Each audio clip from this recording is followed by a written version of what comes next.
Okay, YouTube, this is Mr. Five Summers back at you. It's been a while since I've done a video. I've been pretty busy working, and been trying to get one sooner, but just haven't been able.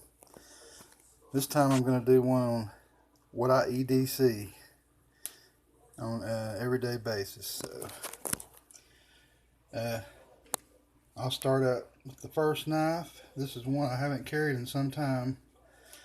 But it doesn't need any introduction because there's been like 50 million videos on YouTube about it. And here it is. It's the Spyderco Tenacious. And I won't go in the specs because there's been more videos about this than you can shake a stick at. But yep, it's a great knife. I love everything about it. My only complaint about it, if I had to give it one, would be the G10 scales are a little slick. I wish they were more aggressive like they are on some cold steel models. But this knife deploys fast. It's razor sharp. It's light. And there's not much more you can say about it other than it's a fantastic knife. And obviously a lot of other people on YouTube agree. And I love it. And I have this one, and I have one with the green G10 scales. And I like them both. I thought about getting the one with the blue scales, but I'm not sure if I will. Like I said, I think the drawback to these is the scales. It's a little slick, but you know, you got a little bit of a choil, and the jimping on the blade is great. So that would probably keep your hand from slipping up. And they say most people in a knife attack tend to leave their own blood because their hand slips up on the blade. And if you didn't have good choils or good jimping or something like that, I can see how that would happen. So I started taking that into account in the knives that I buy. So, yep, that is a great knife. And I carried that one up till about, a year ago. And then I started for something that's a little bigger with a little better grip, a little better traction. And that's when I came to the conclusion I like this one, which is a cold steel Holdout 2.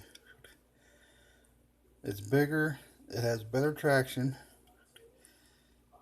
it is razor sharp. I got the serrated model, and they claim it's a 4-inch blade, but I keep measuring it at 3 7/8. So I guess they're counting the ricasso. So, but that's okay. This knife has a good purchase too, but it doesn't really have much in the way of choils, and it's good in a dagger grip because your thumb could keep your hand from slipping up on the blade.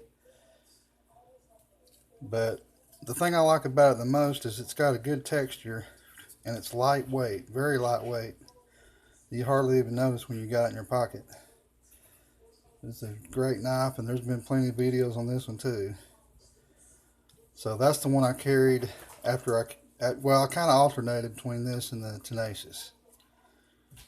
And then I wanted something with a little better grip. So I wanted something that my hand would not slip up on the blade if I had to get into a fight. And I carry a knife about everywhere I go.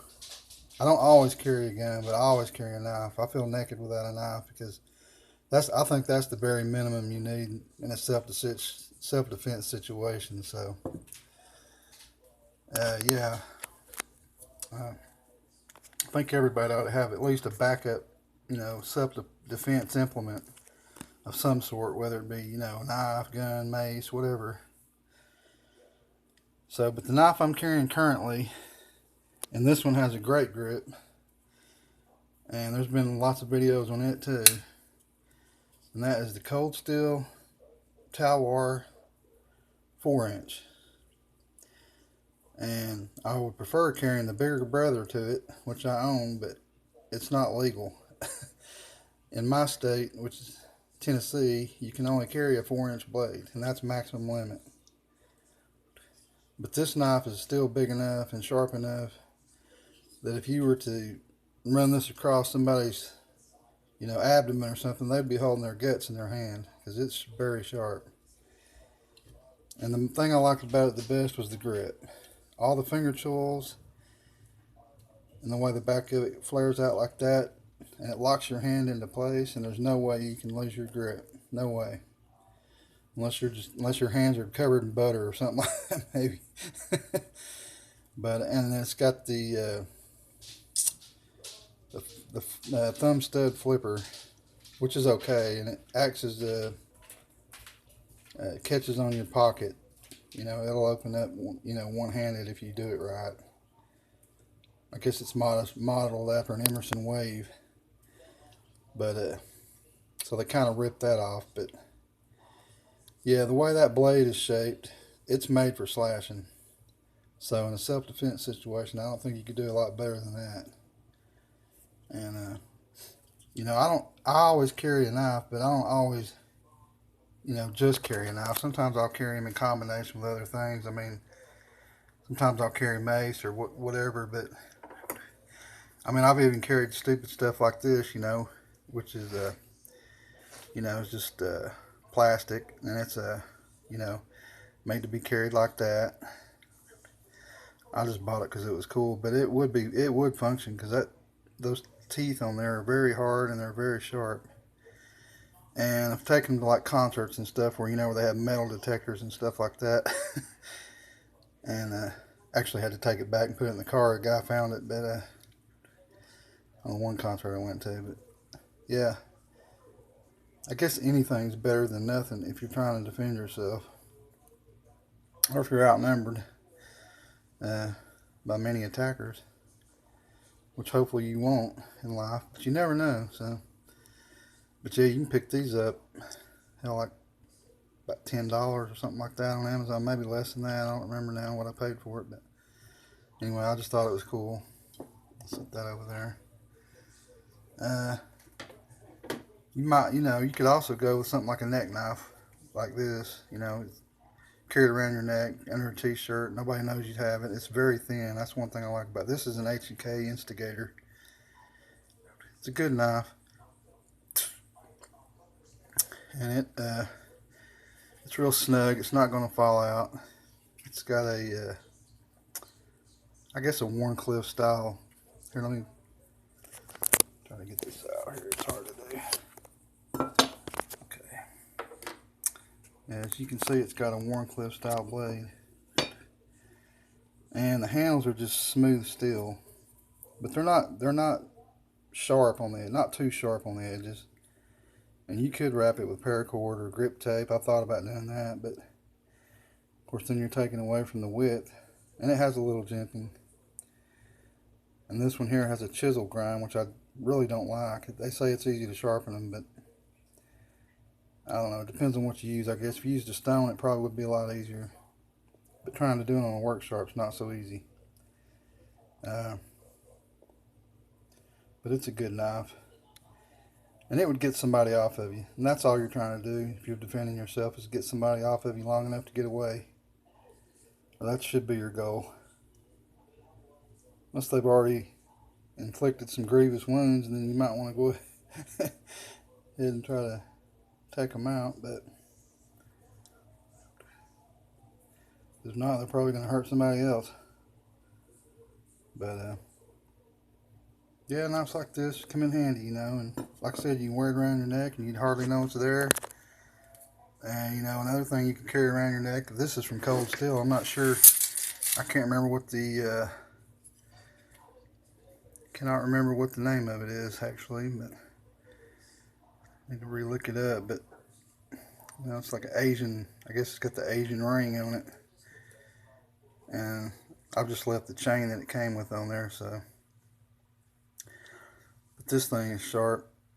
I mean, as far as the point goes, it's, you could open a letter with it. It's not sharp on the sides, but that point is really sharp and really strong. It's like they've made it super thick at the end, and it fits in the hand good. And that ring, You know, keeps your hand secured so it won't slip forward, and you can carry it in an ice pick grip, which is good in case you want to, you know, do downward thrusts. But yeah, the only thing you could use this for is pretty much thrusting. You're not going to slice anybody with it, but you know, things like this, they're not heavy, have good penetration, and it's still a sense of security. It's better than not having anything at all. You know, because, you know, some countries you can't carry, you know, knives bigger than a 3-inch blade, and they can't lock. So I guess I'm fortunate enough to live in a country where you can carry, you know, longer knives that lock and stuff like that. And my sympathies go out to people that, you know, in other countries that can't do that. I wish they could. Well, you know, laws aren't always fair, that's for damn sure. So, but yeah, it's good to have at least something on your person, though. At least one thing, you know, that if your life was threatened, at least you'd have a chance. That's the main thing, is just that you have a chance to defend yourself. And, you know, getting somebody off of you and getting away, having that time to evade or escape is the main purpose in any self-defense situation, because you're not trying to go to war with somebody unless you're a gangbanger, maybe. So, but anyway, these are some of the things I EDC, and sometimes I carry mace and stuff like that, and sometimes I carry, you know, even a expandable baton, because, you know, in security work you never know what you're going to run up against. And anyway, I'll try to do some more videos, and I hope you guys enjoyed this one. And I enjoy watching all your videos too. And have a great week. See ya.